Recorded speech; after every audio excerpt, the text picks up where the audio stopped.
Welcome to Outside Xbox. This time last year we presented a bundle of new games for 2017 that you needed in your life. Oh, except one of them was Vampire, which frustratingly remained in its coffin for the entirety of last year. Hey, it is still worth getting excited about when it finally rises from its vampiric torpor in 2018.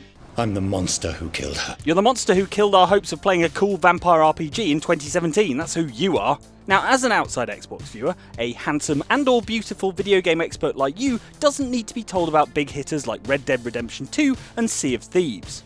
Instead, allow us to offer up another 7 games scheduled to come out in 2018 that might have escaped your esteemed notice so far, but that are looking secretly quite good. Here they are now for your viewing and calendar scribbling pleasure.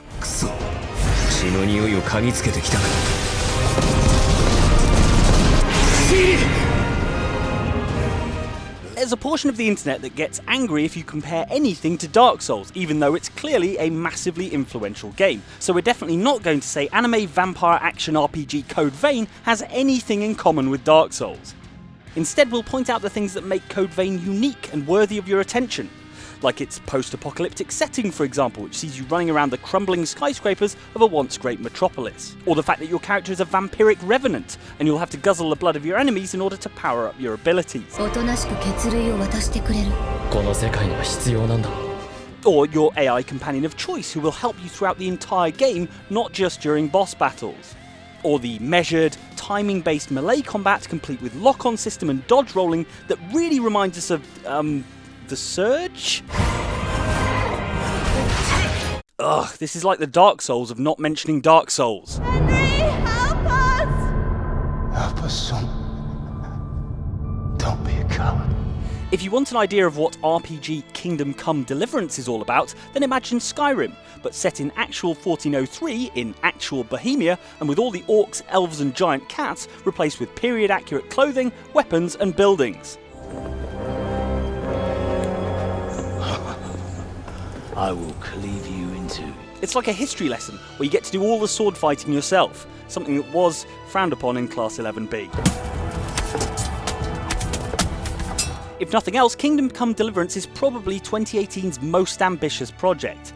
A vast, sprawling RPG not just filled with dialogue trees and branching storylines, but questlines that once triggered will resolve themselves whether you're present to see it happen or not. Look me in the eye, Henry. If you want to convince someone that they're wrong, try using your mouth and not your fists. It's not clear if you can complete the game by just talking to everyone and then leaving your console on for a week.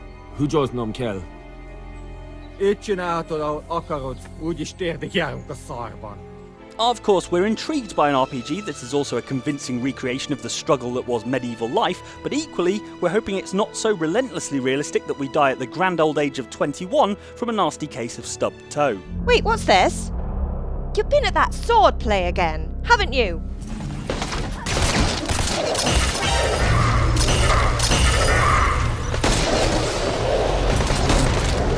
It feels weird to be reminding you that there's a Metal Gear game coming out this year, but since series creator Hideo Kojima left Konami to make games about Norman Reedus getting pregnant, interest in the series has cooled somewhat.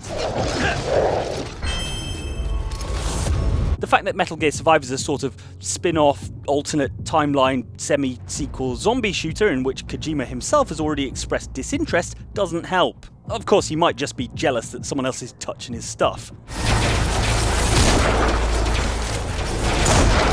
Still, even if Kojima isn't involved, and even if the cutscenes are all under 15 minutes long, as long as Metal Gear Survive features the same tight stealth and shooting mechanics we enjoyed in Metal Gear Solid 5, it'll be worth playing. And with another Left 4 Dead game from Valve appearing in the next decade about as likely as the Titanic finally making it to port, we're going to ignore the distraction of the Metal Gear name and happily take this 4-player co-op zombie shooter with additional Fortnite-style base building, thank you very much.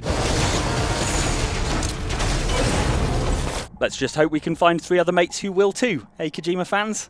Dozens of dead whales floating belly up with unexplained lacerations. That's what I heard. If we're being brutally honest, there's every chance that Call of Cthulhu, the official video game, will be hot garbage. If you look at the resume of developer Cyanide, you would not believe the number of cycling and cycling management games they've made.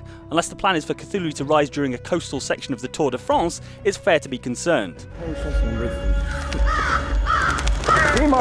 But damn it, we can't help but be optimistic. More recently, Cyanide were behind the surprisingly pretty and rather charming stealth goblin simulator Styx Shards of Darkness, which you'll be pleased to hear didn't feature a single bicycle. And from what we've seen of this game, it certainly packs the creepy, otherworldly atmosphere we'd hoped for from a Lovecraft adventure. It also places a heavy emphasis on investigation and psychological weirdness in addition to the usual survival horror stuff. Hey you! Stop right there!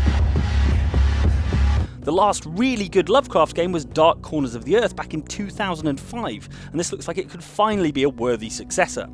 Besides, didn't you see, this is the official video game, which we can only assume means Cthulhu signed off on it personally.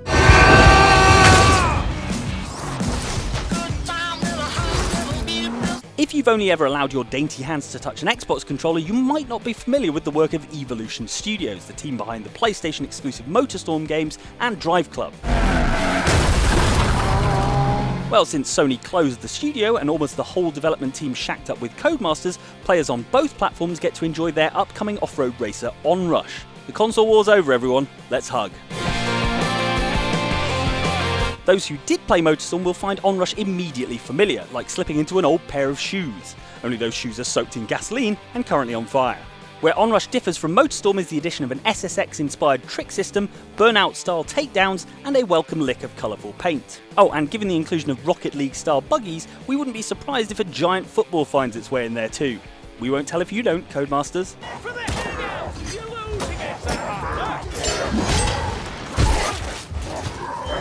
Before you ask, this Warhammer is the one with the Tolkien-esque fantasy setting, rather than the one where everyone clomps around wearing giant shoulder pads. The original Warhammer Vermintide was a bit of a cult classic, and most of us never got around to playing it, so news of a shiny new sequel is very welcome indeed. For the uninitiated, a Vermintide is exactly what it sounds like, a wave of rats, in this case giant humanoid rats called the Skaven. Playing a bit like our beloved Left 4 Dead, but with a greater focus on melee combat, this co-op shooter now pairs the Skaven with a new race of enemies called the Chaos Army, who are chaotic, but apparently not so chaotic that they don't also rely on a military hierarchy. If you've got a penchant for fantasy settings, co-op pest control and British regional accents, Vermintide 2 should definitely be on your watch list. I don't fancy the chances of this town ever prospering again. Ah, sounds like home.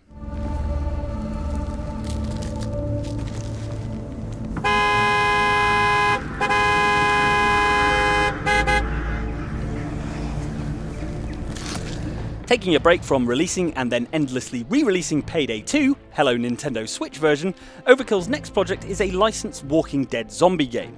And unlike the emotional rollercoaster that was Telltale's take on The Walking Dead, we're expecting something a bit more shooty.